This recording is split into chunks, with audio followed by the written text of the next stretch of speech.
ಎಲ್ರಿಗೂ ನಮಸ್ಕಾರ.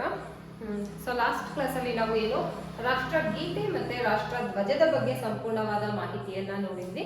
ಸೊ ಇವತ್ತಿನ ವಿಡಿಯೋದಲ್ಲಿ ಇನ್ನುಳಿದ ಮಾಹಿತಿಯನ್ನ ನೋಡೋಣ. ಸೊ ಸಂಪೂರ್ಣವಾಗಿ ನಮ್ಮ ರಾಷ್ಟ್ರದ ಬಗ್ಗೆ ಏನು ರಾಷ್ಟ್ರ ಲಾಂಛನ ಇರಬಹುದು, ರಾಷ್ಟ್ರೀಯ ಪ್ರಾಣಿ ಇರಬಹುದು, ರಾಷ್ಟ್ರೀಯ ಪಕ್ಷಿ ಇರಬಹುದು, ರಾಷ್ಟ್ರೀಯ ಹೂವು ಇರಬಹುದು, ರಾಷ್ಟ್ರೀಯ ಹಣ್ಣು, ಹಾಗೆ ರಾಷ್ಟ್ರೀಯ ಕಟ್ಟಡ, ಮತ್ತೆ ಏನು ರಾಷ್ಟ್ರೀಯ ನದಿ, ಇವೆಲ್ಲದರ ಬಗ್ಗೆ ಸಂಪೂರ್ಣವಾಗಿ ಈ ವಿಡಿಯೋದಲ್ಲಿ ನಾವು ತಿಳ್ಕೊಂಡ್ಬಿಡೋಣ. ಯಾಕಂದ್ರೆ ನಾನು ಆಗ್ಲೇ ಹೇಳಿರೋ ಹಾಗೆ 5ನೇ ತರಗತಿಯಿಂದ 12ನೇ ತರಗತಿಯವರೆಗಿನ ಕಂಪ್ಲೀಟ್ NCERT ಏನು ಪುಸ್ತಕ ಇದೆ, ಆ ಪುಸ್ತಕದಲ್ಲಿ ಇರ್ತಕ್ಕಂತಹ ಮಾಹಿತಿಗಳನ್ನ ನಾನು ಈ ವಿಡಿಯೋದಲ್ಲಿ ನನ್ನ ಕ್ಲಾಸ್ಗಳಲ್ಲಿ ಕೊಡುವಂತಹ ಪ್ರಯತ್ನವನ್ನ ಮಾಡ್ತಾ ಇದ್ದೀನಿ ಅಂತ ಹೇಳಿ. ಸೊ ಸಂಪೂರ್ಣವಾಗಿ ನಮ್ಮ ಆ ರಾಷ್ಟ್ರಕ್ಕೆ ಸಂಬಂಧಿಸಿದಂತಹ ಇನ್ನಿತರ ವಿಷಯಗಳ ಬಗ್ಗೆ ಈ ಒಂದು ವಿಡಿಯೋದಲ್ಲಿ ಕಂಪ್ಲೀಟ್ ಡೀಟೇಲ್ಸ್. ಸೊ ಬನ್ನಿ, ರಾಷ್ಟ್ರಗೀತೆ ಮತ್ತೆ ರಾಷ್ಟ್ರ ಧ್ವಜದ ಬಗ್ಗೆ ನಾವು ಆಲ್ರೆಡಿ ನೋಡಿದೀವಿ. ಸೊ ಅದನ್ನ ನಾನು VAO KS PDO ಪರೀಕ್ಷೆಗಳಿಗೆ NCERT ಸಿಲೆಬಸ್ ನ ಕ್ಲಾಸ್ 1 ಅಂತ ಹೇಳಿ ಹಾಕಿದ್ದೀನಿ. ಅಲ್ಲಿ ಚೆಕ್ ಮಾಡಿ. ಯಾರಾದ್ರೂ ಈ ವಿಡಿಯೋನ ನೋಡ್ತಾ ಇದ್ರೆ, ಆ ವಿಡಿಯೋನ ನೋಡ್ದೇನೆ ಈ ವಿಡಿಯೋನ ನೋಡ್ತಾ ಇದ್ರೆ ಅದರಲ್ಲಿ ಅದನ್ನ ನೋಡಿ ನೀವು ಇದನ್ನ ಮುಂದುವರೆದ್ರೆ ಸೊ ಅದು 2 ವಿಡಿಯೋದಲ್ಲಿ ಕಂಪ್ಲೀಟ್ ಆಗಿ ನಮ್ಮ ರಾಷ್ಟ್ರದ ಬಗೆಗಿನ ಮಾಹಿತಿಗಳು ನಿಮಗೆ ಸಿಗುತ್ತೆ. ಈಗ ಫಸ್ಟ್ ನಾವು ಯಾವ್ದನ್ನ ನೋಡೋಣ ಅಂತಂದ್ರೆ ರಾಷ್ಟ್ರೀಯ ಲಾಂಛನದ ಬಗ್ಗೆ ನೋಡೋಣ. ಸೊ ರಾಷ್ಟ್ರೀಯ ಲಾಂಛನ ಯಾವುದು? ನಮ್ಮ ರಾಷ್ಟ್ರೀಯ ಲಾಂಛನ ಅಥವಾ ಚಿಹ್ನೆ ಅನ್ನೋದು ನಮ್ಮೆಲ್ಲರಿಗೂ ಗೊತ್ತು. ಏನು 4 ಮುಖದ ಸಿಂಹವನ್ನ ಹೊಂದಿರತಕ್ಕಂತಹದ್ದು. ಇದು ಏನು ಅಶೋಕನ ಒಂದು ಸಾರನಾಥದ ಸ್ತಂಭದಲ್ಲಿ ಇರ್ತಕ್ಕಂತಹ ಮೇಲೆ ಇರ್ತಕ್ಕಂತಹ ಆ ಒಂದು ಸಿಂಹಗಳು ಏನಿದೆ, ಆ ಸಿಂಹದವನ್ನ ನಾವು ನಮ್ಮ ರಾಷ್ಟ್ರೀಯ ಲಾಂಛನವನ್ನಾಗಿ ಅಳವಡಿಸಿಕೊಂಡಿದ್ದೀವಿ. ಅದು ಎಲ್ಲಿದೆ ಅಂತ ಹೇಳಿದ್ರೆ ಉತ್ತರ ಪ್ರದೇಶದಲ್ಲಿ ಇರ್ತಕ್ಕಂತಹದನ್ನ ನಾವು ನೋಡ್ತೀವಿ. ಏನು ಸಾರನಾಥದಲ್ಲಿ ಇರ್ತಕ್ಕಂತಹದನ್ನ ನಾವು ನೋಡ್ತೀವಿ. ಆ ಒಂದು ಅಶೋಕನ ಸ್ತಂಭ, ಸಾಂಚಿಯ ಸ್ತೂಪ ಅಂತ ನಾವೇನ್ ನೋಡ್ತೀವಿ, ಅದರಲ್ಲಿ ನಾವು ನೋಡ್ತೀವಿ. ಅದನ್ನ ಏನಂತ ಹೇಳಿ ನಾವು ಕರಿತೀವಿ ಅಂತಂದ್ರೆ ಸಿಂಹ ಬೋಧಿಗೆ ಅಂತ ಹೇಳಿ ನಾವು ಕರಿತೀವಿ. ಏನಕ್ಕೆ?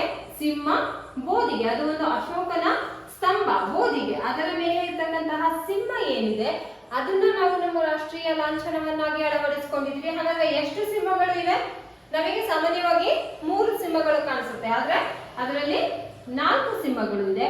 4 ಸಿಂಹಗಳು ಒಂದಕ್ಕೊಂದು ವಿರುದ್ಧವಾಗಿ ಅಂದ್ರೆ ಎಲ್ಲಾ ದಿಕ್ಕುಗಳಿಗೆ ಅನುಗುಣವಾಗಿ ನಿಂತಿರ್ತಕ್ಕಂತಹದ್ದು, ಮುಖ ಮಾಡಿರ್ತಕ್ಕಂತಹದನ್ನ ನಾವು ನೋಡ್ತೀವಿ. ಇದು ನಮ್ಮ ರಾಷ್ಟ್ರ ಲಾಂಛನ. ಹಾಗಾದ್ರೆ ಇದಿಷ್ಟೇ ಇದೆಯಾ ನಮ್ಮ ರಾಷ್ಟ್ರ ಲಾಂಛನದಲ್ಲಿ? ಇಲ್ಲ. ಸಿಂಹ ಬೋಧಿಗೆಯ ಕೆಳಗೆ ನಾವು ಏನು ಒಂದು ಚಕ್ರವನ್ನ ನೋಡ್ತೀವಿ. ಚಕ್ರ ಜೊತೆಗೆ ಏನು ಜಿಗಿಯುತ್ತಿರುವ ಗೂಳಿ, ಓಡುತ್ತಿರುವ ಕುದುರೆ, ಆನೆಯ ಚಿತ್ರಗಳನ್ನು ಕೂಡ ಕೆತ್ತಲಾಗಿದೆ ಅಥವಾ ಅದರಲ್ಲಿ ಇದೆ ಅಂತ ಹೇಳಿ ನಾವು ನೋಡ್ತೀವಿ. ಹಾಗೆ ಒಂದು ಚಕ್ರವನ್ನ ನೋಡ್ತೀವಿ. ಈ ಚಕ್ರವನ್ನ ನಾವು ಏನಂತ ಕರಿತೀವಿ? ಧರ್ಮ ಚಕ್ರ.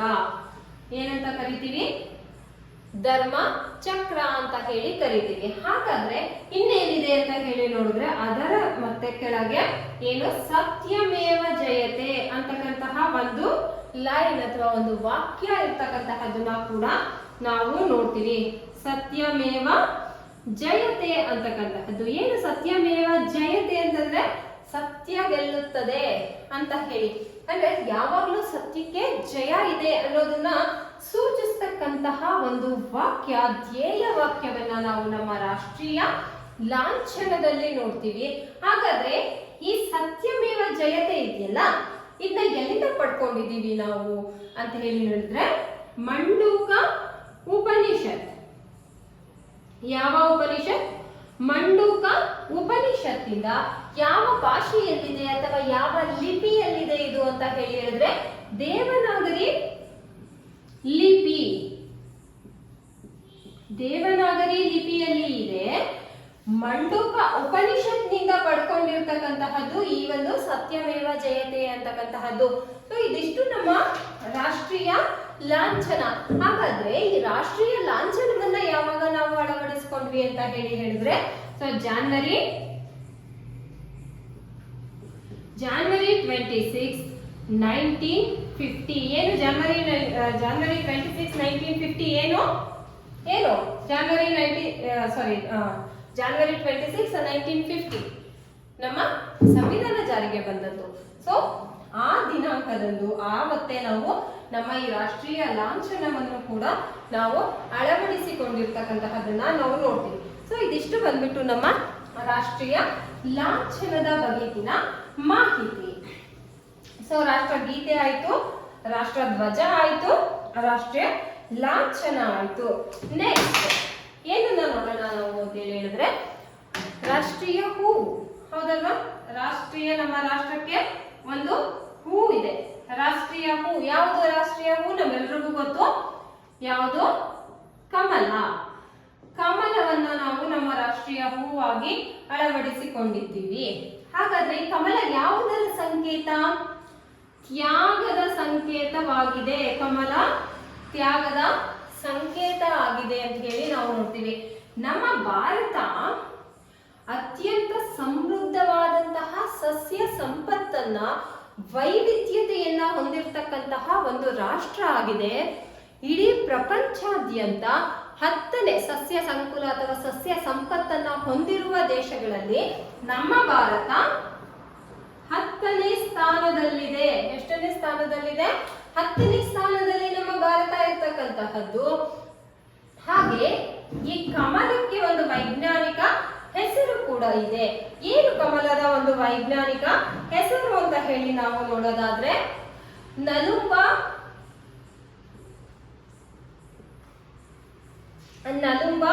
ನುಸಿಫೆರಾ ಗಾಯಿರಟನ್. ನಲುಂಬಾ ನುಸಿಫೆರಾ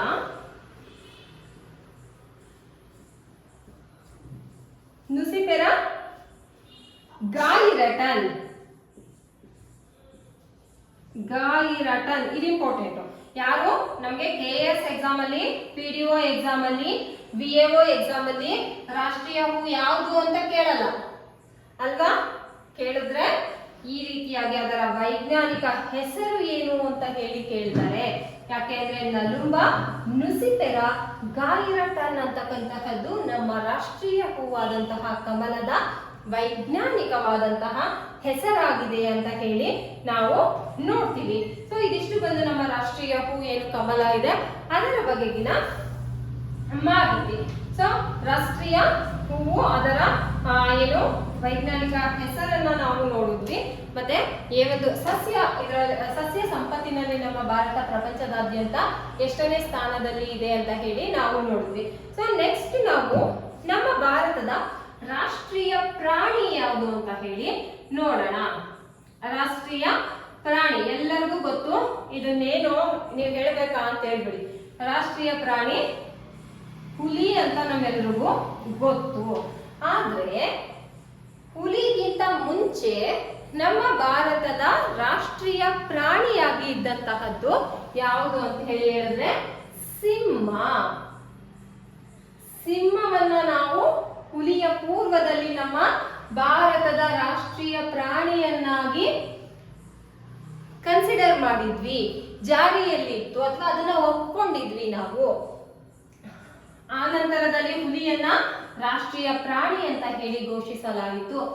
ಹಾಗಾದ್ರೆ ಹುಲಿಗೆ ಸಂಬಂಧಪಟ್ಟ ಹಾಗೆ ನಾವು ನೋಡೋದಾದ್ರೆ 1972ರಲ್ಲಿ ವನ್ಯಜೀವಿ ಸಂರಕ್ಷಣಾ ಕಾಯ್ದೆಯನ್ನ ಜಾರಿಗೊಳಿಸಲಾಗುತ್ತೆ. ಇದನ್ನ ನಾವು ಹುಲಿ ಯೋಜನೆ ಅಂತ ಕೂಡ ನಾವು ನೋಡ್ತೀವಿ. ಹುಲಿ ಯೋಜನೆಯನ್ನ ರೂಪಿಸಲಾಗುತ್ತೆ. ಈ ಒಂದು 1972ರ ವನ್ಯಜೀವಿ ಸಂರಕ್ಷಣಾ ಕಾಯ್ದೆಯ ಪ್ರಕಾರವಾಗಿ ನಮ್ಮ ರಾಷ್ಟ್ರದಲ್ಲಿ ಹುಲಿಯ ಸಂರಕ್ಷಣೆಗೆ, ಹುಲಿ ಗಣತಿಗೆ, ಹುಲಿ ಯೋಜನೆಗೆ ಪ್ರಮುಖವಾಗಿ ಅಡಿಪಾಯವನ್ನ ಹಾಕಲಾಗುತ್ತೆ. ಅವುಗಳನ್ನ ಕುರಿತಂತಹ ಹಾಗೆ ಇನ್ನು ಇತರ ಎಲ್ಲ ಏನು ನವಿಲು, ನಾವು ರಾಷ್ಟ್ರೀಯ ಪಕ್ಷಿಯನ್ನ ನೋಡುವಾಗ ಅಲ್ಲಿ ಬಂದಾಗ ಅಲ್ಲಿ ಹೇಳ್ತೀನಿ, ಅದನ್ನು ಕೂಡ ಈ ಯೋಜನೆಯಡಿ ತರಲಾಗುತ್ತೆ. ಈ ರೀತಿಯಾಗಿ 1972ರಲ್ಲಿ ಹುಲಿ ಯೋಜನೆಯನ್ನ ಜಾರಿಗೊಳಿಸಲಾಗುತ್ತೆ. ಹುಲಿ ಗಣತಿಯನ್ನ ನಾವು ನೋಡ್ತೀವಿ.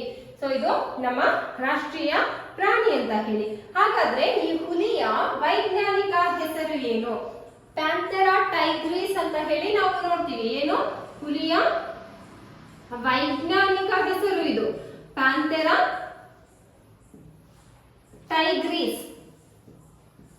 ಪ್ಯಾಂಥೆರಾ ಟೈಗ್ರಿಸ್ ಅಂತಕ್ಕಂತಹದ್ದು ಈ ಹುಲಿಯ ವೈಜ್ಞಾನಿಕವಾದಂತಹ ಹೆಸರು ಆಗಿದೆ.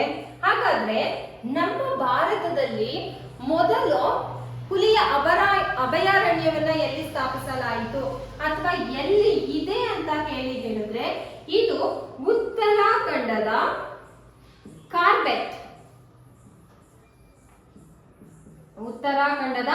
ಕಾರ್ಬೆಟ್ನಲ್ಲಿ ಮೊದಲ ಹುಲಿ ಅಭಯಾರಣ್ಯವನ್ನ ನಾವು ನೋಡ್ತೀವಿ. ಹಾಗಾದ್ರೆ ವಿಸ್ತೀರ್ಣದಲ್ಲಿ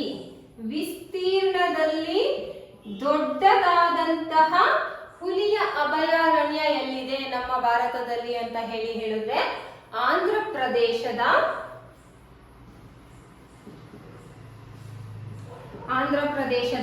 ನಾಗಾರ್ಜುನ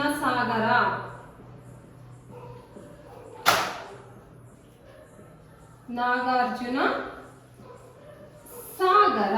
ಸೊ ಇಲ್ಲಿ ವಿಸ್ತೀರ್ಣದಲ್ಲಿ ದೊಡ್ಡದಾದಂತಹ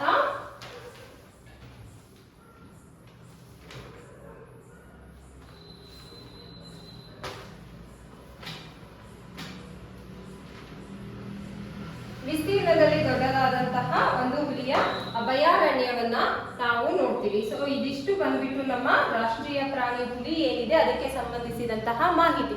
ಸೊ ಹುಲಿಗೆ ಪೂರ್ವದಲ್ಲಿ ಸಿಂಹವನ್ನ ನಾವು ರಾಷ್ಟ್ರೀಯ ಪ್ರಾಣಿಯನ್ನಾಗಿ ನೋಡ್ತೀವಿ. ನಂತರ 1972ರ ಒಂದು ಏನು ವನ್ಯಜೀವಿ ಸಂರಕ್ಷಣಾ ಕಾಯ್ದೆ, ಅದರ ನಂತರದಲ್ಲಿ ಹುಲಿ ಯೋಜನೆ ಇರ್ಬೋದು, ಅದರ ವೈಜ್ಞಾನಿಕ ಹೆಸರು ಪ್ಯಾಂಥೆರಾ ಟೈಗ್ರಿಸ್ ಅಂತಕ್ಕಂತಹದ್ದು. ಮೊದಲ ಹುಲಿ ಅಭಯಾರಣ್ಯ ಬಂದು ಉತ್ತರಾಖಂಡದ ಕಾರ್ಬೆಟ್ ಅಂತಕ್ಕಂತಹದ್ದು.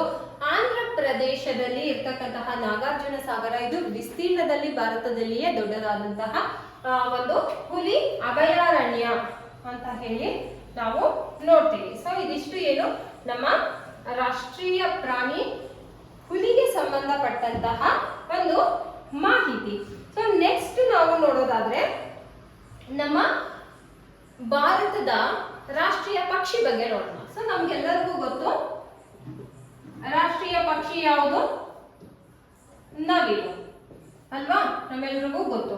ಹಾಗಾದ್ರೆ ಈ ನವಿಲಿನ ವೈಜ್ಞಾನಿಕ ಹೆಸರೇನು ಅಂತ ಹೇಳಿ ನಾವು ನೋಡೋದಾದ್ರೆ ಸಾವೋ ಕ್ರಿಸ್ಟಾಟಸ್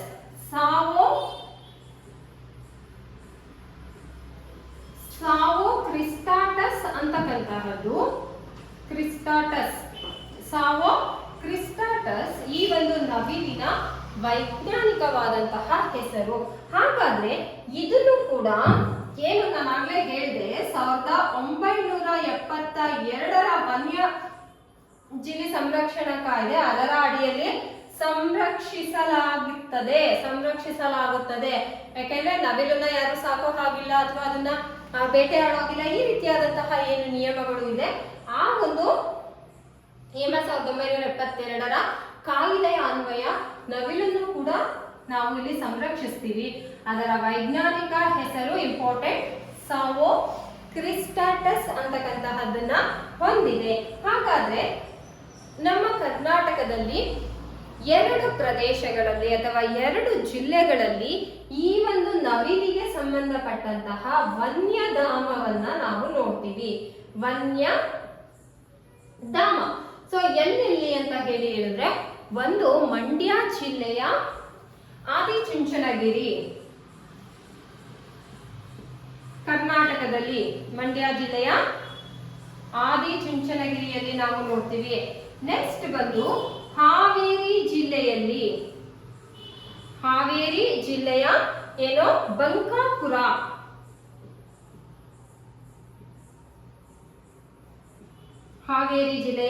ಬಂಕಾಪುರ, ಇಲ್ಲಿ ಈ ಒಂದು ನವಿಲು ವನ್ಯಧಾಮವನ್ನ ನಾವು ನೋಡ್ತೀವಿ.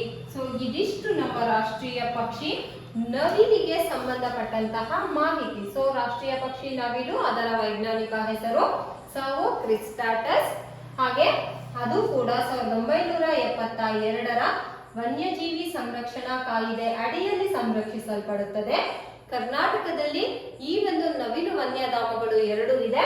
ಒಂದು ಮಂಡ್ಯ ಜಿಲ್ಲೆಯ ಆದಿಚುಂಚನಗಿರಿ, ಮತ್ತೊಂದು ಬಂದು ಹಾವೇರಿ ಜಿಲ್ಲೆಯ ಬಂಕಾಪುರ ಅಂತ ಹೇಳಿ ನಾವು ನೋಡ್ತೀವಿ.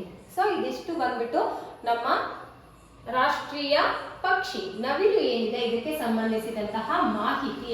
ಸೊ ನಮ್ಗೆಲ್ರಿಗೂ ಗೊತ್ತಿರುತ್ತೆ ರಾಷ್ಟ್ರೀಯ ಪಕ್ಷಿ ಯಾವುದು, ರಾಷ್ಟ್ರೀಯ ಪ್ರಾಣಿ ಯಾವುದು, ಅಂತ ಹೇಳಿ. ಆದ್ರೆ ಅದನ್ನ KS-ಅಲ್ಲೋ ಅಥವಾ ಇನ್ಯಾವುದೋ ಎಕ್ಸಾಮ್ ಅಲ್ಲೋ ಕೇಳಲ್ಲ. ಈ ರೀತಿಯಾದಂತಹ ಅದಕ್ಕೆ ಸಂಬಂಧಿಸಿದ ಇತರ ಮಾಹಿತಿಗಳು ಏನಿರುತ್ತೆ ಅದನ್ನ ಕೇಳುವ ಸಾಧ್ಯತೆ ಹೆಚ್ಚಾಗಿರುತ್ತೆ. ಸೊ ಹಾಗಾಗಿ ನಾವು ಏನ್ ಮಾಡಬೇಕು, ಅದಕ್ಕೆ ಸಂಬಂಧಿಸಿದಂತಹ ಈ ರೀತಿಯಾದಂತಹ ಇತರ ಮಾಹಿತಿಗಳು ಏನು, ಯಾವಾಗ ಬಂತು, ಇವೆಲ್ಲವನ್ನು ನಾವು ಅಧ್ಯಯನ ಮಾಡೋದು ಅವಶ್ಯಕತೆ ಇದೆ. ಸೊ ಹಾಗಾಗಿ 5ರಿಂದ 12ನೇ ತರಗತಿಯ NCERT ಒಂದು ಪಠ್ಯ ಪುಸ್ತಕ ಏನಿದೆ ಅವುಗಳಲ್ಲಿ ಈ ಕುರಿತಾದಂತಹ ಮಾಹಿತಿಗಳು ಏನಿದೆ ಅದೆಲ್ಲವನ್ನು ಕೂಡ ನಾನು ನಿಮ್ಗೆ ಹೇಳ್ತಾ ಇದ್ದೀನಿ. ನೆಕ್ಸ್ಟ್, ಹಾಗಾದ್ರೆ ರಾಷ್ಟ್ರೀಯ ಪಕ್ಷಿ ನೋಡಿದ್ವಿ. ರಾಷ್ಟ್ರೀಯ ಹಣ್ಣು ಯಾವುದು? ಮಾವು ಅಂತ ಹೇಳಿ ನಮ್ಗೆ ಗೊತ್ತು ಅಲ್ವಾ. ರಾಷ್ಟ್ರೀಯ ಹಣ್ಣು ಮಾವು. ಇದನ್ನ ಕೇಳ್ತಾರ ಯಾವುದು ಅಂತ? ಇಲ್ಲ. ಅದರ ವೈಜ್ಞಾನಿಕ ಹೆಸರೇನು ಅಂತ ಹೇಳಿ ನಾವು ನೋಡೋದಾದ್ರೆ ಏನು, ಇದರ ಒಂದು ವೈಜ್ಞಾನಿಕ ಹೆಸರು ಮ್ಯಾಗ್ನಿಫೆರಾ ಇಂಡಿಕಾ. ಮ್ಯಾಗ್ನಿಫೆರಾ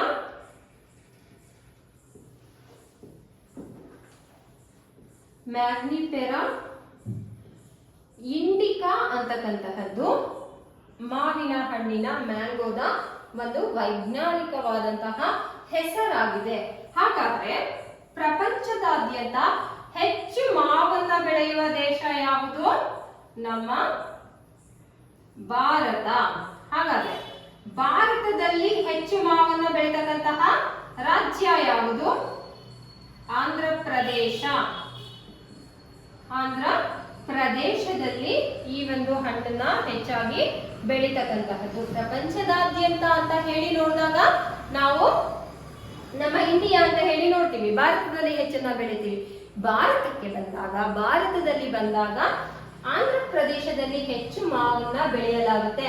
ಹಾಗಾದ್ರೆ ಈ ಮಾವಿನ ಹಣ್ಣು ಯಾವ ವಿಟಮಿನ್ಸ್ ಅನ್ನ ಹೊಂದಿದೆ, ಯಾವ ಜೀವಸತ್ವಗಳನ್ನ ಹೊಂದಿದೆ ಅಂತ ಹೇಳಿದ್ರೆ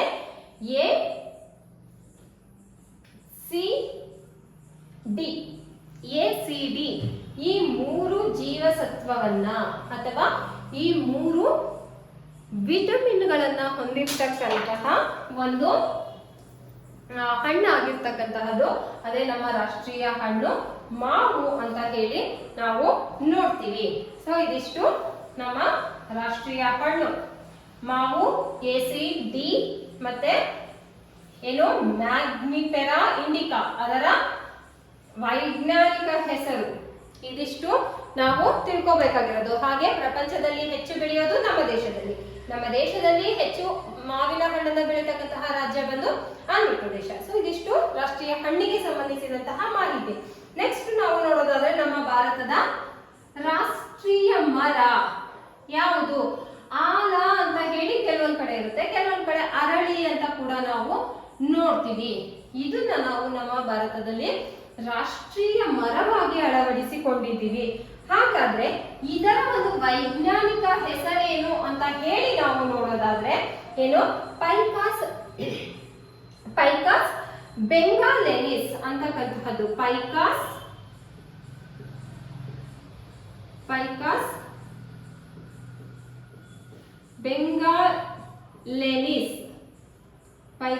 ಬೆಂಗಾಲೆನಿಸ್ ಅಂತಕ್ಕಂತಹದ್ದು ಇದರ ವೈಜ್ಞಾನಿಕವಾದಂತಹ ಹೆಸರಾಗಿದೆ. ಭಾರತದಲ್ಲಿ ಅತಿ ದೊಡ್ಡ ಅರಳಿ ಮರ ಎಲ್ಲಿದೆ ಅಂತ ಹೇಳಿದ್ರೆ ಕಲ್ಕತ್ತಾದಲ್ಲಿ ಇದೆ ಅಂತ ಹೇಳಿ ನಾವು ನೋಡ್ತೀವಿ. ಕಲ್ಕತ್ತಾದಲ್ಲಿ ಇದೆ ಅಂತ ಹೇಳಿ ನಾವು ನೋಡ್ತೀವಿ. ಏನು ಬುದ್ಧನಿಗೆ ಜ್ಞಾನೋದಯ ಕೂಡ ಆಗಿದ್ದು ಈ ಒಂದು ಮರದ ಅಡಿಯಲ್ಲಿ ಅಂತ ನಾವು ನೋಡ್ತೀವಿ. ಏನು ಬುದ್ಧಗಯ, ಬಿಹಾರದ ಬುದ್ಧಗಯ ಅಂತಕ್ಕಂತಹದ್ದು ಅಂತ ಏನ್ ನೋಡ್ತೀವಿ ಅದನ್ನು ಕೂಡ ನಾವು ಇಲ್ಲಿ ನೋಡ್ತೀವಿ. ಸೊ ಬಿಹಾರ ರಾಜ್ಯದ ಒಂದು ಗಯಾ ಅಂತಕ್ಕಂತಹ ಪ್ರದೇಶದಲ್ಲಿ ಒಂದು ಅರಳಿ ಮರದ ಕೆಳಗೆ ಬುದ್ಧನಿಗೆ ಜ್ಞಾನೋದಯ ಆಯಿತು. ಅಂದ್ರೆ ಅತಿ ದೊಡ್ಡ ಅರಳಿ ಮರ ಇರ್ತಕ್ಕಂತಹದ್ದು ಕಲ್ಕತ್ತಾದಲ್ಲಿ. ಇದಿಷ್ಟು ಬಂದು ನಮ್ಮ ರಾಷ್ಟ್ರೀಯ ಮರದ ಒಂದು ಮಾಹಿತಿ. ಅದರ ವೈಜ್ಞಾನಿಕ ಹೆಸರು, ಅತಿ ದೊಡ್ಡ ಮರ ಎಲ್ಲಿದೆ, ಮತ್ತೆ ಬುದ್ಧನಿಗೆ ಜ್ಞಾನೋದಯವಾದ, ನೋಡಿ ಬುದ್ಧನಿಗೆ ಜ್ಞಾನೋದಯವಾದ ಸ್ಥಳ ಬಂತು, ಯಾವ ಮರ ಅಂತ ಬಂತು, ಅದು ನಮ್ಮ ರಾಷ್ಟ್ರೀಯ ಮರ ಅಂತ ಹೇಳಿ ಬಂತು. ಒಂದೇ ಒಂದು ಪದದಲ್ಲಿ ಅಥವಾ ಒಂದೇ ಒಂದು ಉತ್ತರದಲ್ಲಿ ಎಷ್ಟು ಪ್ರಶ್ನೆಗಳನ್ನ ಬೇಕಾದ್ರೂ ಕೇಳಬಹುದು. ಸೊ ಹಾಗಾಗಿ ನಾವು ಕಾನ್ಸೆಪ್ಟ್ ವೈಸ್ ಅಲ್ಲಿ ಓದಿದ್ರೆ ಒಳ್ಳೆಯದು. ಸೊ ಇದಿಷ್ಟು ಬಂದ್ಬಿಟ್ಟು ನಮ್ಮ ರಾಷ್ಟ್ರೀಯ ಮರಕ್ಕೆ ಸಂಬಂಧಿಸಿದಂತಹ ಒಂದು ಮಾಹಿತಿ. ಸೊ ನೆಕ್ಸ್ಟ್ ಹಾಗಾದ್ರೆ ನಮ್ಮ ಭಾರತದ ರಾಷ್ಟ್ರೀಯ ನದಿ ಯಾವುದು ಅಂತ ಹೇಳಿ ನಮ್ಗೆಲ್ರಿಗೂ ಗೊತ್ತು. ನಮ್ಮ ರಾಷ್ಟ್ರೀಯ ನದಿ ಯಾವುದು? ಗಂಗಾ, ಹೌದಲ್ವಾ? ಗಂಗಾ ನದಿ. ಗಂಗಾ ನದಿ ಹಾಗಾದ್ರೆ ಎಲ್ಲಿ ಹುಟ್ಟುತ್ತೆ? ಗಂಗೋತ್ರಿನಲ್ಲಿ ಹುಟ್ಟುತ್ತೆ. ಎಲ್ಲಿ ಕೊನೆಗೊಳ್ಳುತ್ತೆ? ಬಂಗಾಳ ಕೊಲ್ಲಿಗೆ ಸೇರುವ ಮುಖಾಂತರ ಇದು ಕೊನೆಗೊಳ್ಳುತ್ತೆ ಅಂತ ಹೇಳಿ ನಮ್ಗೆ ಗೊತ್ತು ಅಲ್ವಾ? ನಮ್ಮ ರಾಷ್ಟ್ರೀಯ ನದಿ ಗಂಗಾ ಗಂಗೋತ್ರಿಯಲ್ಲಿ ಹುಟ್ಟುತ್ತೆ. ಬಂಗಾಳ ಕೊಳ್ಳಿಯ ಗುಡಿಯ ಬಂಗಾಳ ಕೊಲ್ಲಿ ಮಾತ್ರ ಪದೇ ಪದೇ ಬಿದ್ದು ಹೋಗ್ತಾನೆ ಇದೆ, ಸಿಗ್ತಾನೆ ಇಲ್ಲ. ಓಕೆ ಆಯ್ತು, ಇನ್ನೊಂದಿದೆ ನೋಡೋಣ. ಬಂಗಾಳ ಕೊಲ್ಲಿಗೆ ಸೇರುವ ಮುಖಾಂತರ ಅದು ಅಂತ್ಯಗೊಳ್ಳುತ್ತೆ ಅಂತ. ಹಾಗಾದ್ರೆ ಈ ಗಂಗಾ ನದಿಗೆ ಇರ್ತಕ್ಕಂತಹ ಅತ್ಯಂತ ದೊಡ್ಡ ಉಪನದಿ ಯಾವುದು ಅಂತ ಹೇಳಿದ್ರೆ ನಮ್ಮೆಲ್ರಿಗೂ ಗೊತ್ತು. ಯಾವುದು? ಯಮುನಾ ನದಿ. ಯಮುನಾ ನದಿ ಇದರ ಅತ್ಯಂತ ದೊಡ್ಡದಾದಂತಹ ಒಂದು ಉಪನದಿ ಅಂತ ಹೇಳಿ ನಾವು ಕರಿತೀವಿ. ಹಾಗಾದ್ರೆ ಇದನ್ನ ನಮ್ಮ ರಾಷ್ಟ್ರೀಯ ನದಿಯಾಗಿ ಯಾವಾಗ ನಾವು ಅಳವಡಿಸಿಕೊಂಡ್ವಿ ಅಥವಾ ಜಾರಿಗೊಳಿಸಿದ್ವಿ ಅಂತ ಹೇಳಿ ನಾವು ನೋಡೋದಾದ್ರೆ ನವೆಂಬರ್ 4, 2008 ನವೆಂಬರ್ 4, 2008 ಏನು ನವೆಂಬರ್ 4, 2008 ಇದನ್ನ ನಾವು ರಾಷ್ಟ್ರೀಯ ನದಿ ಅಂತ ಹೇಳಿ ಜಾರಿಗೊಳಿಸಿದ್ವಿ ಅಥವಾ ಅದನ್ನ ನಮ್ಮ ರಾಷ್ಟ್ರೀಯ ನದಿಯನ್ನಾಗಿ ನಾವು ಅಳವಡಿಸಿಕೊಂಡ್ವಿ ಅಂತ ಹೇಳಿ ನಾವು ನೋಡ್ತೀವಿ. ಹಾಗಾದ್ರೆ ಇದನ್ನ ನಿರ್ವಹಿಸಲಿಕ್ಕೆ ಒಂದು ಸಂಸ್ಥೆ, ಒಂದು ಪ್ರಾಧಿಕಾರ ಕೂಡ ಇದೆ. ಅದು ಎಲ್ಲಿದೆ ಅಂತ ಹೇಳಿ ನಾವು ನೋಡಿದ್ರೆ ಬಿಹಾರದ ಪಾಟ್ನಾದಲ್ಲಿ ಇದೆ. ಇದು ಕೇಳ್ತಾರೆ, ಬಿಹಾರದ ಪಾಟ್ನಾದಲ್ಲಿ ಗಂಗಾ ನದಿಯ ನಿರ್ವಹಣಾ ಪ್ರಾಧಿಕಾರ ಎಲ್ಲಿದೆ ಅಂತ ಹೇಳಿ ಕೇಳಿದ್ರೆ ಬಿಹಾರದ ಪಾಟ್ನಾದಲ್ಲಿ ನಮ್ಮ ರಾಷ್ಟ್ರೀಯ ನದಿಯಾದಂತಹ ಗಂಗಾ ನದಿಯ ನಿರ್ವಹಣಾ ಪ್ರಾಧಿಕಾರ ಇರ್ತಕ್ಕಂತಹದ್ದು. ಇದನ್ನ ರಾಷ್ಟ್ರೀಯ ನದಿಯಾಗಿ ನಾವು ಅಳವಡಿಸಿಕೊಂಡಿದ್ದು ನವೆಂಬರ್ 4, 2008 ಅಂತ ಹೇಳಿ ನಾವು ನೋಡ್ತೀವಿ. ಹಾಗಾದ್ರೆ ಇದು ಎಷ್ಟು ಕಿಲೋಮೀಟರ್ಗಳು ಹರಿಯುತ್ತೆ ಅಂತ ಹೇಳಿ ನಾವು ನೋಡಿದ್ರೆ 2510 ಕಿಲೋಮೀಟರ್ ಉದ್ದ ಹರಿಯತಕ್ಕಂತಹ ನದಿ ನಮ್ಮ ಗಂಗಾ ನದಿ. ಸೊ ಗಂಗಾ ನದಿಯ ಬಗ್ಗೆ ನಮ್ಮಲ್ಲಿ ತುಂಬಾ ಇದಿದೆ. ಏನು ಗಂಗಾ ನದಿಯಲ್ಲಿ ಸ್ನಾನವನ್ನ ಮಾಡ್ಬಿಟ್ರೆ ಎಲ್ಲ ಪಾಪ ಕರ್ಮ ಎಲ್ಲ ಹೋಗ್ಬಿಡುತ್ತೆ ಅಂತೆಲ್ಲ ಇತ್ತು. ಆದ್ರೆ ಒಂದು ಟೈಮಲ್ಲಿ ಅದು ಎಷ್ಟು ಕೊಳಕಾಗಿತ್ತು ಅಂತಂದ್ರೆ ನಾವು ನೋಡಿದ್ವಿ. ನಂತರ ಏನು ಗಂಗಾ ನದಿಯನ್ನ ಸ್ವಚ್ಛತಾ ಕಾರ್ಯ ಅದೆಲ್ಲ ನಡೀತು, ಅದೆಲ್ಲ ಇರ್ಲಿ. ಸೊ ಈಗ ರಾಷ್ಟ್ರೀಯ ನದಿ ಗಂಗಾ ನದಿ, ಅದಕ್ಕೆ ಸಂಬಂಧಿಸಿದಂಥದ್ದು ನವೆಂಬರ್ 4, 2008 ನಾವು ಅದನ್ನ ಅಳವಡಿಸ್ಕೊಂಡ್ವಿ.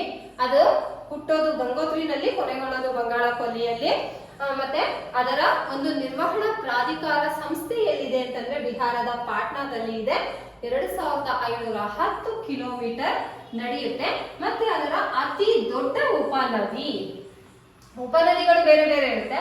ಆದರೆ ಅತಿ ದೊಡ್ಡದಾದಂತಹ ಉಪನದಿ ಯಾವುದು ಅಂತ ಹೇಳಿ ಹೇಳಿದ್ರೆ ಅದು ಯಮುನಾ ನದಿ ಅಂತ ಹೇಳಿ ನಾವು ನೋಡ್ತೀವಿ. ಸೊ ಇದಿಷ್ಟು ಬಂದ್ಬಿಟ್ಟು ನಮ್ಮ ರಾಷ್ಟ್ರೀಯ ನದಿಯ ಬಗೆಗಿನ ಮಾಹಿತಿ. ಇನ್ನು ನಮ್ಮ ನದಿ ಬಗ್ಗೆ ನೋಡಿದ್ವಿ ಅಲ್ವಾ? ನದಿಯಲ್ಲಿ ವಾಸಿಸುವ ಪ್ರಾಣಿಯೂ ಕೂಡ ಇದೆ ಅಲ್ವಾ? ಜಲಪ್ರಾಣಿ. ರಾಷ್ಟ್ರೀಯ ಜಲಪ್ರಾಣಿ ಯಾವುದು ಅಂತ ಹೇಳಿ ನೋಡೋಣ. ಸೊ ಡಾಲ್ಫಿನ್ ಅಂತ ನಮ್ಗೆಲ್ರಿಗೂ ಕಾಮನ್ ಆಗಿ ಗೊತ್ತು. ನಮ್ಮ ರಾಷ್ಟ್ರೀಯ ಜಲಪ್ರಾಣಿ ಯಾವುದು? ಡಾಲ್ಫಿನ್. ಸೊ ಈ ಡಾಲ್ಫಿನ್ ಒಂದು ವೈಜ್ಞಾನಿಕ ಹೆಸರೇನು ಅಂತ ಹೇಳಿ ನಾವು ನೋಡೋಣ. ಇದರ ವೈಜ್ಞಾನಿಕ ಹೆಸರು ಏನು ಅಂತ ಹೇಳಿ ಹೇಳಿದ್ರೆ ಪ್ಲಾಂಟ್ನಿಸ್ಟಾ ಗ್ಯಾಂಗಾಟಿಕ್. ಪ್ಲಾಂಟ್ನಿಸ್ಟಾ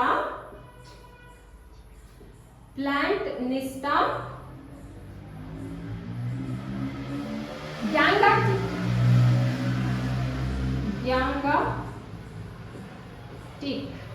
ನೋಡಿ ಇದು ವೈಜ್ಞಾನಿಕ ಹೆಸರು ಡಾಲ್ಫಿನ್. ಇದು ನಮ್ಮ ರಾಷ್ಟ್ರೀಯ ಜಲಪ್ರಾಣಿ. ಇದರ ವೈಜ್ಞಾನಿಕ ಹೆಸರು ಪ್ಲಾಂಟ್ನಿಸ್ಟಾ ಗ್ಯಾಂಗಾಟಿಕ್. ಇವನ್ನ ಸಡನ್ ಆಗಿ ಹೇಳಕ್ಕೆ ಬರ್ದೇ ಇರಬಹುದು, ಆದ್ರೆ ನಾವು ಪದೇ ಪದೇ ಓದಿದ್ರೆ ಇದನ್ನ ಅಟ್ಲೀಸ್ಟ್ ಅಲ್ಲಿ ಆಪ್ಷನ್ ಅಲ್ಲಿ ಕೊಟ್ಟಾಗ ನಮಗೆ ಹೌದು ಇದೇನೆ ಅಂತಕ್ಕಂತಹ ಒಂದು ಮನಸ್ಸಿಗೆ ಬರುತ್ತೆ, ನಮ್ಮ ತಲೆಗೆ ಬರುತ್ತೆ. ಆಗ ನಾವು ಸರಿಯಾದ ಉತ್ತರವನ್ನ ಹಾಕಬಹುದು. ನಾವು ಈ ಪದನೇ ಕೇಳಿಲ್ಲ, ಇದನ್ನು ಓದೇ ಇಲ್ಲ ಅಂತಂದ್ರೆ ಡೆಫಿನೆಟ್ಲಿ ನಾವು ಇವಕ್ಕೆಲ್ಲ ಆನ್ಸರ್ ಮಾಡ್ಲಿಕ್ಕೆ ಸಾಧ್ಯನೇ ಆಗೋದಿಲ್ಲ. ಸೊ ಈ ಒಂದು ಜಲಪ್ರಾಣಿ. ಸೊ ಹಾಗಾದ್ರೆ ಈ ಜಲಪ್ರಾಣಿಯನ್ನ ಯಾವಾಗ ಘೋಷಿಸಲಾಯಿತು ಅಂತ ಹೇಳಿ ನಾವು ನೋಡಿದ್ರೆ ಅಗೇನ್ ಇದನ್ನ ಬಂದ್ಬಿಟ್ಟು 2009 ಅಕ್ಟೋಬರ್ 5.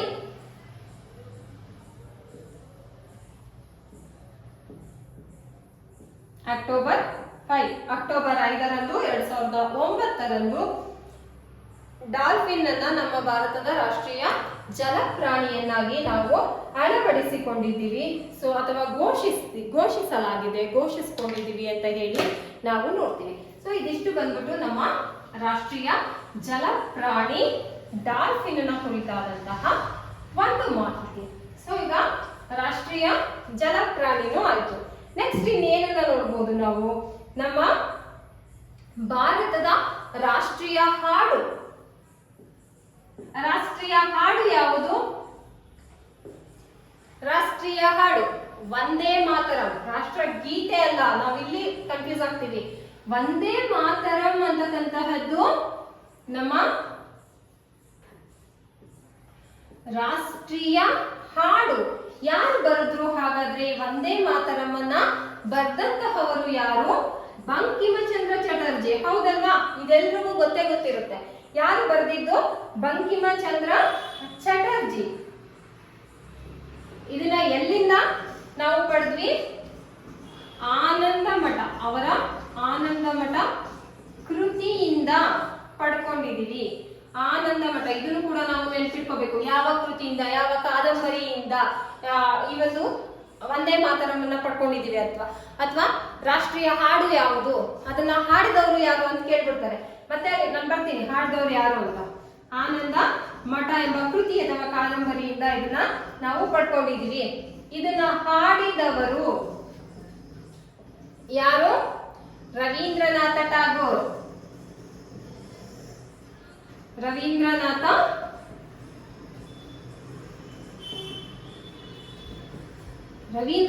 ಟಾಗೋರ್ ರವರು ಹಾಡ್ತಾರೆ. ನಮ್ಮ ರಾಷ್ಟ್ರಗೀತೆಯನ್ನು ಬರೆದಂತಹವರು ರವೀಂದ್ರನಾಥ ಟಾಗೋರ್. ಈ ರವೀಂದ್ರನಾಥ ಟಾಗೋರ್ ಬರೆದಂತಹ ರಾಷ್ಟ್ರಗೀತೆಯನ್ನ ಹಾಡಿದವರು ಅವರ ಅಕ್ಕನ ಮಗಳಾದಂತಹ ಸರಳಾದೇವಿ. ಎಲ್ಲಿ ಹಾಡ್ತಾರೆ? ಕಲ್ಕತ್ತಾ ಕಾಂಗ್ರೆಸ್ ಅಧಿವೇಶನದಲ್ಲಿ ಹಾಡ್ತಾರೆ. ಆದ್ರೆ ನಮ್ಮ ರಾಷ್ಟ್ರೀಯ ಹಾಡು ವಂದೇ ಮಾತರಂ. ಆ ವಂದೇ ಮಾತರಮನ್ನ ಬರೆದವರು ಬಂಕಿಮಚಂದ್ರ ಚಟರ್ಜಿ. ಅದನ್ನ ಪ್ರಥಮ ಬಾರಿಗೆ ಮೊದಲು ಹಾಡಿದವರು ಯಾರು ಅಂತ ಹೇಳಿದ್ರೆ ರವೀಂದ್ರನಾಥ ಟಾಗೋರ್ ರವರು ಇದನ್ನ ಹಾಡ್ತಾರೆ. ಸೊ ಇದು ಬಂದ್ಬಿಟ್ಟು ನಮ್ಮ ರಾಷ್ಟ್ರೀಯ ಗೀತೆ ಅಥವಾ ರಾಷ್ಟ್ರೀಯ ಹಾಡು. ರಾಷ್ಟ್ರಗೀತೆ ಅಲ್ಲ, ರಾಷ್ಟ್ರೀಯ. ಏಕೆಂದ್ರೆ ಗೀತ ಹಾಡು ಎಲ್ಲ ಒಂದೇ ತರ ಬರುತ್ತಲ್ಲ. ಸೊ ಆ ಕಾರಣದಿಂದಾಗಿ ನಾನು ಹೇಳಿದೆ ಇದನ್ನ. ಹಾಗಾದ್ರೆ ಇದನ್ನ ಯಾವಾಗ ಅಳವಡಿಸ್ಕೊಂಡ್ವಿ? ರಾಷ್ಟ್ರೀಯ ಹಾಡು ಅಂತ ನಾವು ಯಾವಾಗ ಅಳವಡಿಸ್ಕೊಂಡ್ವಿ ಅಂತ ಹೇಳಿದ್ರೆ ಇದನ್ನ ನಾವು ಜನವರಿ 24, 26 ಅಲ್ಲ, ಇದು ಜನವರಿ 24, 1950 1950 ಜನವರಿ 24 ನಾವು ಅದನ್ನ ರಾಷ್ಟ್ರೀಯ ಹಾಡು ಅಂತ ಹೇಳಿ ನಾವು ಅಳವಡಿಸಿಕೊಂಡಿರ್ತಕ್ಕಂತಹದನ್ನ ನಾವು ನೋಡ್ತೀವಿ. ಹಾಗೆ ಇದನ್ನ ಇಂಗ್ಲಿಷ್ಗೆ ಭಾಷಾಂತರವನ್ನ ಮಾಡ್ತಾರೆ. ಈ ಒಂದು ಹಾಡನ್ನ, ಯಾವ್ದನ್ನ? ವಂದೇ ಮಾತರಮನ್ನ ಇಂಗ್ಲಿಷ್ಗೆ ಭಾಷಾಂತರ ಮಾಡಿದವರು ಯಾರು ಅಂತ ಹೇಳಿದ್ರೆ ಅರವಿಂದ ಘೋಷ್. ಅರವಿಂದ ಘೋಷ್ ಯಾವಾಗ ಮಾಡ್ತಾರೆ? ಅರವಿಂದ ಘೋಷ್ ಯಾವಾಗ? 1920ರಲ್ಲಿ ಅರವಿಂದ ಘೋಷ್ ರವರು ಇಂಗ್ಲಿಷಿಗೆ ಭಾಷಾಂತರವನ್ನ ಮಾಡ್ತಾರೆ. ಇದನ್ನ ಹಾಡಿದವರು ರವೀಂದ್ರನಾಥ ಟಾಗೋರ್. ಇದನ್ನ ರಾಷ್ಟ್ರೀಯ ಹಾಡಾಗಿ ನಾವು ಅಳವಡಿಸಿಕೊಂಡಿದ್ದು ಜನವರಿ 24, 1950. ಇದಿಷ್ಟು ಬಂದು ನಮ್ಮ ರಾಷ್ಟ್ರೀಯ ಹಾಡು ಯಾವುದು ಅಂತ ಹೇಳಿದ್ರೆ ಇದಿಷ್ಟನ್ನು ನಾವು ನೆನ್ಪಿಟ್ಕೊಂಡಿರ್ಲೇಬೇಕು. ಹಾಡು ಬಂದು ವಂದೇ ಮಾತರ, ಬರೆದಿದ್ದು ಬಂಕಿಮಚಂದ್ರ ಚಟರ್ಜಿ ಆನಂದಮಠ ಕೃತಿಯಲ್ಲಿ, ಹಾಡಿದ್ದು ರವೀಂದ್ರನಾಥ ಟಾಗೋರ್, ಹಾಗೆ ಇದನ್ನ ಇಂಗ್ಲಿಷಿಗೆ ಭಾಷಾಂತರ ಮಾಡಿದವರು, ಟ್ರಾನ್ಸ್ಲೇಟ್ ಮಾಡಿದವರು ಬಂದು ಅರವಿಂದ ಘೋಷ್. ಸೊ ಇದಿಷ್ಟು ನಮ್ಮ ಭಾರತದ ರಾಷ್ಟ್ರೀಯ ಹಾಡು ವಂದೇ ಮಾತರಂನ ಕುರಿತಾದಂತಹ ಒಂದು ಮಾಹಿತಿ. ಇನ್ನು ನಮ್ಮ ಭಾರತದ ರಾಷ್ಟ್ರೀಯ ಕಟ್ಟಡ ಬಿಟ್ಬಿಟ್ವಿ ಅಲ್ವಾ? ರಾಷ್ಟ್ರೀಯ ಕಟ್ಟಡ ಯಾವುದು? ರಾಷ್ಟ್ರೀಯ ಕಟ್ಟಡ ಇಂಡಿಯಾ ಗೇಟ್, ಹೌದಲ್ವಾ? ಇಂಡಿಯಾ ಗೇಟ್ ಎಲ್ಲಿದೆ? ಇಂಡಿಯಾ ಗೇಟ್ ಡೆಲ್ಲಿಯಲ್ಲಿದೆ. ಯಾಕೆ ಕಟ್ಟಿಸಿದ್ರು ಈ ಒಂದು ಕಟ್ಟಡವನ್ನ? ಎರಡನೇ ಮಹಾಯುದ್ಧದಲ್ಲಿ ಮರಣವನ್ನ ಅಪ್ಪಿದ ಅಥವಾ ಪ್ರಾಣವನ್ನ ಕಳೆದುಕೊಂಡಂತಹ ಸೇನಾನಿಗಳು ಯಾರಿದ್ರು, ಸೈನಿಕರು ಯಾರಿದ್ರು, ಅವರ ನೆನಪಿಗಾಗಿ, ಅವರ ಸ್ಮರಣಾರ್ಥವಾಗಿ ಈ ಒಂದು ಇಂಡಿಯಾ ಗೇಟ್ ಅನ್ನ ಕಟ್ಟಿಸಲಾಯಿತು. ಸೊ ಹಾಗಾಗಿ ನಾವು ಇದನ್ನ ರಾಷ್ಟ್ರೀಯ ಕಟ್ಟಡ ಅಂತ ಹೇಳಿ ಕರಿತೀವಿ. ರಾಷ್ಟ್ರೀಯ ಕಟ್ಟಡ ಒಂದು ಡೆಲ್ಲಿನಲ್ಲಿ ಇದೆ. ಎರಡನೇ ಮಹಾಯುದ್ಧದಲ್ಲಿ ಪ್ರಾಣ ಕಳೆದುಕೊಂಡಂತಹ, ತಮ್ಮ ಜೀವವನ್ನೇ ಬಲಿದಾನವನ್ನಾಗಿ ಮಾಡಿದಂತಹ, ಬಲಿದಾನವಾಗಿ ಕೊಟ್ಟಂತಹ ಸೇನಾನಿಗಳ ನೆನಪಿಗಾಗಿ, ಸ್ಮರಣಾರ್ಥವಾಗಿ ರಾಷ್ಟ್ರೀಯ ಕಟ್ಟಡವನ್ನ ನಾವು ನೋಡ್ತೀವಿ. ಸೊ ಇದಿಷ್ಟು ಏನು ಬಂದು ನಮ್ಮ ರಾಷ್ಟ್ರಕ್ಕೆ ಸಂಬಂಧಪಟ್ಟಂತಹ ಒಂದು. ಹಾಗೆ ಇನ್ನೊಂದು, ಇದು ರಾಷ್ಟ್ರೀಯ ಪ್ರಾಣಿ ಅಲ್ಲ, ನಮ್ಮ ರಾಷ್ಟ್ರದ ವಂಶ ಪಾರಂಪರ್ಯ, ಅದನ್ನು ಇದ್ರ ಜೊತೆಗೆ ನೋಡ್ಬಿಡೋಣ. ರಾಷ್ಟ್ರೀಯ ವಂಶ ಪಾರಂಪರ್ಯ ಪ್ರಾಣಿ ಯಾವುದು ಅಂತ ಹೇಳಿದ್ರೆ ಆನೆ, ಹೌದಲ್ವಾ?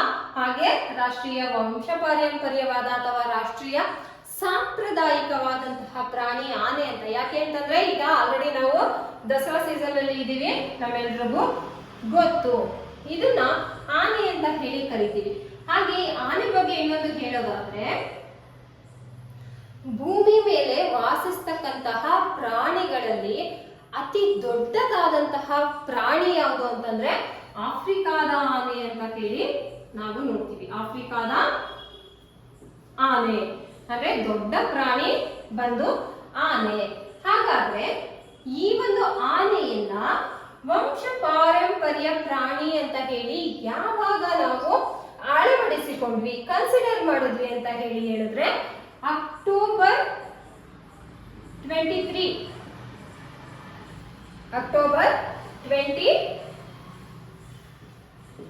2010 ಒಂದು ಅಕ್ಟೋಬರ್ ನಲ್ಲಿ ಈ ಒಂದು ಪ್ರಾಣಿಯನ್ನ ಅಂದ್ರೆ ಆನೆಯನ್ನ ನಾವು ನಮ್ಮ ಭಾರತದ ರಾಷ್ಟ್ರೀಯ ವಂಶ ಪಾರಂಪರ್ಯವಾದಂತಹ ಪ್ರಾಣಿ ಅಂತ ಹೇಳಿ ಅಳವಡಿಸಿಕೊಂಡಿದ್ವಿ.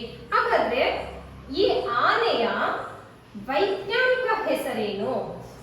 ಇದಕ್ಕೂ ಒಂದು ವೈಜ್ಞಾನಿಕ ಹೆಸರಿದೆ. ಅದು ಏನು ಅಂತ ಹೇಳಿ ನಾವು ನೋಡಿದ್ರೆ ಎಲಿಫಾಸ್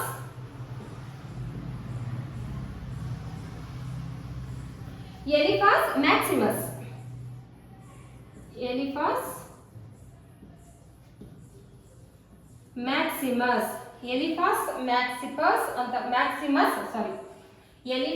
ಮ್ಯಾಕ್ಸಿಮಸ್ ಅಂತಕ್ಕಂತಹದ್ದು ಆನೆಯ ವೈಜ್ಞಾನಿಕವಾದಂತಹ ಹೆಸರು. ಹಾಗಾದ್ರೆ ಭಾರತದಲ್ಲಿ ಅತಿ ಹೆಚ್ಚು ಆನೆಗಳನ್ನ ಹೊಂದಿರತಕ್ಕಂತಹ ರಾಜ್ಯ ಯಾವುದು? ನಮ್ಮ ಕರ್ನಾಟಕ. ನಮ್ಮ ಕರ್ನಾಟಕದಲ್ಲಿ ಏನು ಅತಿ ಹೆಚ್ಚು ಆನೆಗಳನ್ನ ಹೊಂದಿದ್ದೀವಿ. ಅದಷ್ಟೇ ಅಲ್ಲ, ನಮ್ಮ ಕರ್ನಾಟಕದ ರಾಜ್ಯ ಪ್ರಾಣಿ ಅಂತ ಕೂಡ ನಾವು ಇದನ್ನ ಕನ್ಸಿಡರ್ ಮಾಡಿದ್ದೀವಿ. ನಮ್ಮ ಕರ್ನಾಟಕದ ರಾಜ್ಯ ಪ್ರಾಣಿ ಯಾವುದು? ಆನೆ. ಹಾಗೆ ಅತಿ ಹೆಚ್ಚು ಆನೆಗಳನ್ನ ಹೊಂದಿರತಕ್ಕಂತಹ ರಾಜ್ಯ ನಮ್ಮ ಕರ್ನಾಟಕ. ಸೊ ಇದಿಷ್ಟು ಏನು ನಮ್ಮ ರಾಷ್ಟ್ರೀಯ ಪ್ರಾಣಿಗೆ ಸಂಬಂಧಪಟ್ಟಂತಹ ಒಂದು ವಿಷಯ. ಹಾಗೆ ಕರ್ನಾಟಕದ ರಾಜ್ಯ ಪ್ರಾಣಿನೂ ಹೌದು. ಭೂಮಿಯ ಮೇಲೆ ವಾಸಿಸ್ತಕ್ಕಂತಹ ಪ್ರಾಣಿಗಳಲ್ಲಿ ಅತಿ ದೊಡ್ಡ ಪ್ರಾಣಿ ಆಫ್ರಿಕಾ ಆನೆ ಅಂತ ಕೂಡ ನಾವು ನೋಡ್ತೀವಿ. ಹಾಗೆ ನಾವು ಇದನ್ನ ಅಕ್ಟೋಬರ್ 23, 2010 2010 ರಾಷ್ಟ್ರೀಯ ಪ್ರಾಣಿ ವಂಶ ಪಾರಂಪರ್ಯ, ರಾಷ್ಟ್ರೀಯ ಪ್ರಾಣಿ ಅಲ್ಲ, ರಾಷ್ಟ್ರೀಯ ಪ್ರಾಣಿ ಹುಲಿ ಅಲ್ವಾ, ವಂಶ ಪಾರಂಪರ್ಯವಾದಂತಹ ಪ್ರಾಣಿ ಅಂತ ಹೇಳಿ ನಾವು ನೋಡ್ತೀವಿ. ಸೊ ಇದಿಷ್ಟು ಬಂದ್ಬಿಟ್ಟು ನಮ್ಮ ರಾಷ್ಟ್ರಕ್ಕೆ ಸಂಬಂಧಿಸಿದಂತಹ ಮಾಹಿತಿ. ಸೊ ನಾವು ಏನು ರಾಷ್ಟ್ರಗೀತೆ, ಅದಕ್ಕೆ ಸಂಬಂಧಿಸಿದ ಸಂಪೂರ್ಣ ಮಾಹಿತಿಯನ್ನ ನೋಡಿದೀವಿ. ರಾಷ್ಟ್ರ ಧ್ವಜದ ಬಗ್ಗೆ ನೋಡಿದೀವಿ. ರಾಷ್ಟ್ರೀಯ ಪ್ರಾಣಿ, ರಾಷ್ಟ್ರೀಯ ಪಕ್ಷಿ, ರಾಷ್ಟ್ರೀಯ ಕಟ್ಟಡ, ರಾಷ್ಟ್ರೀಯ ಹೂವು, ಹಾಗೆ ಏನು ರಾಷ್ಟ್ರೀಯ ಹಣ್ಣು, ಮತ್ತೆ ಏನು ರಾಷ್ಟ್ರೀಯ ಜಲ ಪ್ರಾಣಿ, ರಾಷ್ಟ್ರೀಯ ನದಿಯ ಬಗ್ಗೆ ನೋಡಿದೀವಿ. ಮತ್ತೆ ರಾಷ್ಟ್ರೀಯ ವಂಶ ಪಾರಂಪರ್ಯ ಪ್ರಾಣಿಯನ್ನ ನೋಡಿದೀವಿ. ಹಾಗೆ ರಾಷ್ಟ್ರೀಯ ಹಾಡಿನ ಬಗ್ಗೆ ನಾವು ನೋಡಿದೀವಿ. ಸೊ ಇದಿಷ್ಟು ಸಂಪೂರ್ಣ ಮಾಹಿತಿಯನ್ನ ನಾವು ತಿಳ್ಕೊಂಡ್ರೆ ಈ ಒಂದು ನಮ್ಮ ರಾಷ್ಟ್ರದ ಬಗ್ಗೆ ಅಥವಾ ರಾಷ್ಟ್ರಕ್ಕೆ ಕುರಿತಂತೆ ಯಾವುದೇ ಒಂದು ಪ್ರಶ್ನೆ ಬಂದರೂ ಕೂಡ ನಾವು ಈಸಿಯಾಗಿ ಆರಾಮಾಗಿ ಉತ್ತರವನ್ನ ಕೊಡಬಹುದು.